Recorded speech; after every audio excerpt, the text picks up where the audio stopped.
ओम त्र्यंबकं यजामहे सुगंधिं पुष्टिवर्धनम् उर्वारुकमिव बंधनात् मृत्योर्मुक्षीयमामृतात्। जय शिव शंकर, जय भोलेनाथ। श्रावण मास का महत्व सुनने वाले सभी भक्तों का आज की कथा में हार्दिक स्वागत है। भगवान भोलेनाथ की कृपा सदैव ही आप सभी पर और आपके समस्त परिवारजनों पर बनी रहे। तो आइए सुनते हैं पहले अध्याय का महत्व। शौनक ऋषि बोले, हे सूत, हे सूत, हे महाभाग, हे व्यास शिष्य, हे अकल्पमश, आपके मुख कमल से अनेक आख्यानों को सुनते हुए हम लोगों की तृप्ति नहीं होती है, अपितु बार बार सुनने की इच्छा बढ़ती जा रही है। तुला राशि में स्थित सूर्य में कार्तिक मास का महत्तम, मकर राशि में माघ मास का महत्तम और मेष राशि में स्थित सूर्य में वैशाख मास का महत्तम और इसके साथ उन मासों के जो भी धर्म हैं उन्हें आपने भली भांति कह दिया। यदि आपके मत में इनसे भी अधिक महिमा में कोई मास हो तथा भगवत प्रिय कोई धर्म हो तो आप उसे अवश्य कहिए, जिसे सुनकर कुछ अन्य सुनने की हमारी इच्छा न हो। वक्ता को श्रद्धालु श्रोता के समक्ष कुछ भी छिपाना नहीं चाहिए। सूत जी बोले, हे मुनियों, आप सभी लोग सुने। मैं आप लोगों के वाक्य गौरव से अत्यंत संतुष्ट हूँ। आप लोगों के समक्ष मेरे लिए कुछ भी गोपनीय नहीं है। दंभ रहित होना, आस्तिकता, शठता का परित्याग, उत्तम भक्ति सुनने की इच्छा, विनम्रता, ब्राह्मणों के प्रति भक्ति, परायणता, सुशीलता, मन की स्थिरता, पवित्रता, तपस्विता और अनुसूया, ये श्रोता के 12 गुण बताए गए हैं। ये सभी आप लोगों में विद्यमान है। अतः मैं आप लोगों पर प्रसन्न होकर उस तत्व का वर्णन करता हूँ। एक समय प्रतिभाशाली सनत कुमार ने धर्म को जानने की इच्छा से परम भक्ति से युक्त होकर विनम्रता पूर्वक ईश्वर भगवान शिव से पूछा। सनत कुमार बोले, योगियों के द्वारा आराधनीय चरण कमल वाले हे देव देव, हे महाभाग, हमने आपसे अनेक व्रतों तथा बहुत प्रकार के धर्मों का श्रवण किया, फिर भी हम लोगों के मन में सुनने की अभिलाषा है। 12 मासों में जो मास सबसे श्रेष्ठ, आपकी अत्यंत प्रीति कराने वाला, सभी कर्मों की सिद्धि देने वाला हो और अन्य मास में किया गया कर्म यदि इस मास में किया जाए तो वह अनंत फल प्रदान कराने वाला हो। हे देव, उस मास को बताने की कृपा कीजिए, साथ ही लोकानुग्रह की कामना से उस मास के सभी धर्मों का भी वर्णन कीजिए। ईश्वर बोले, हे सनत कुमार, मैं अत्यंत गोपनीय भी आपको बताऊंगा। हे सुव्रत, हे विधि नंदन, मैं आपकी श्रवण इच्छा तथा भक्ति से प्रसन्न हूँ। 12 मासों में श्रावण मास मुझे अत्यंत प्रिय है। इसका मातम सुनने योग्य है, अतः इसे श्रावण कहा गया है। इस मास में श्रवण नक्षत्र युक्त पूर्णिमा होती है, इस कारण से भी इसे श्रावण कहा गया है। इसके माध्यम के श्रवण मात्र से यह सिद्धि प्रदान करने वाला है, इसलिए भी यह श्रावण संज्ञा वाला है। निर्मलता गुण के कारण यह आकाश के सदृश है, इसलिए नभा कहा गया है। इस श्रावण मास के धर्मों की गणना करने में इस पृथ्वी लोक में कौन समर्थ हो सकता है, जिसके फल का संपूर्ण रूप से वर्णन करने के लिए ब्रह्मा जी 4 मुख वाले हुए, जिसके फल की महिमा को देखने के लिए इंद्र 1000 नेत्रों से युक्त हुए और जिसके फल को कहने के लिए शेषनाग 2000 जीवाओं से संपन्न हुए।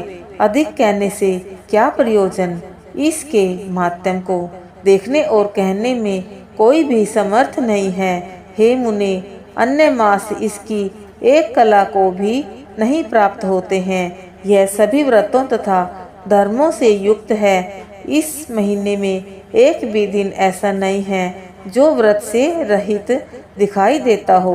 इस माह में प्राय सभी तिथियां व्रत युक्त हैं। इसके माध्यम के संदर्भ में मैंने जो कहा है वह केवल प्रशंसा मात्र नहीं है। आर्तों, जिज्ञासुओं, भक्तों, अर्थ की कामना करने वाले, मोक्ष की अभिलाषा रखने वाले और अपने अपने अभीष्ट की आकांक्षा रखने वाले चारों प्रकार के लोगों, ब्रह्मचर्य, गृहस्थ, वानप्रस्थ, संन्यास आश्रम वाले को इस श्रावण मास में व्रतानुष्ठान करना चाहिए। सनत कुमार बोले, हे भगवान, हे सत्तम, आपने जो कहा कि इस मास में सभी दिन एवं तिथियां व्रत रहित हैं नहीं है, तो आप उन्हें मुझे बताएं।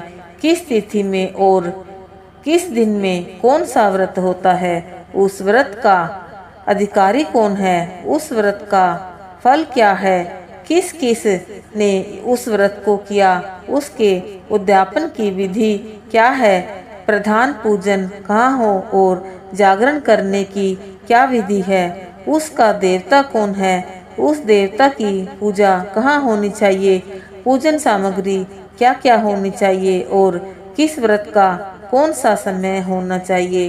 हे प्रभु, वह सब आप मुझे बताएं। यह मास आपको प्रिय क्यों है, किस कारण यह पवित्र है, इस मास में भगवान का कौन सा अवतार हुआ, यह सभी मासों में श्रेष्ठ कैसे हुआ और इस मास में कौन कौन धर्म अनुष्ठान के योग्य हैं। हे प्रभु, यह सब बताएं। आपके समक्ष मुझ अज्ञानी का प्रश्न करने में कितना ज्ञान हो सकता है, अतः आप संपूर्ण रूप से बताएं। हे कृपालों, मेरे पूछने के अतिरिक्त जो भी शेष रह गया हो उसे भी लोगों के उद्धार के लिए कृपा करके बताएं। रविवार, सोमवार, भोमवार, बुधवार, बृहस्पतिवार, शुक्रवार और शनिवार के दिन जो करना चाहिए, हे विभो, वह सब मुझे बताइए। आप सबके आदि में आविर्भूत हुए हैं, अतः आपको आदिदेव कहा गया है। जैसे एक की विधि बाधा से अन्य की विधि बाधा होती है, वैसे ही अन्य देवताओं के अल्प देवत्व के कारण आपको महादेव माना गया है। तीनों देवताओं के निवास स्थान पीपल वृक्ष में सबसे ऊपर आपकी स्थिति है।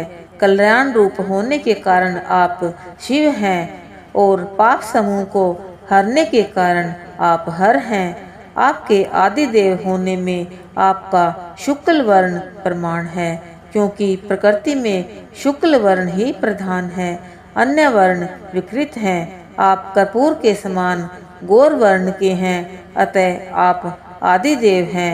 गणपति के अधिष्ठान रूप 4 दल वाले मूलाधार नामक चक्र से, ब्रह्मा जी के अधिष्ठान रूपा 6 दल वाले स्वाधिष्ठान नामक चक्र से और विष्णु के अधिष्ठान रूप 10 दल वाले मणिपुर नामक चक्र से भी ऊपर आपके अधिष्ठित होने के कारण आप ब्रह्मा तथा विष्णु के ऊपर स्थित हैं।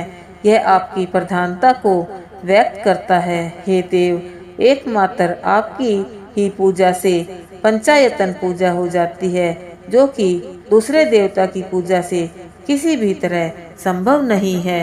आप स्वयं शिव हैं। आपकी बाईं जांघ पर शक्ति स्वरूपा दुर्गा, दाहिनी जांघ पर गणपति, आपके नेत्र में सूर्य तथा हृदय में भक्तराज भगवान श्री हरि विराजमान हैं।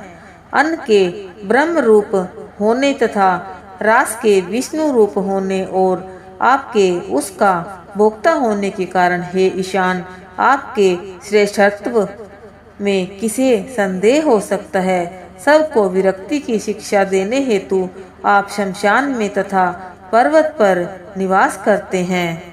ऐसा महर्षियों ने कहा है। जगत का संहार करने वाले हलाहल को गले में किसने धारण किया? महाप्रलय की कालाग्नि को अपने मस्तक पर धारण करने में कौन समर्थ था? संसार रूप अंधकूप में पतन के हेतु कामदेव को किसने भस्म किया? आप ऐसे हैं कि आपकी महिमा का वर्णन करने में कौन समर्थ है। एक तुच्छ प्राणी में करोड़ों जन्मों में भी आपके प्रभाव का वर्णन नहीं कर सकता। अतः आप मेरे ऊपर कृपा करके मेरे प्रश्नों को बताएं। इसी के साथ ही प्रथम अध्याय संपूर्ण हुआ।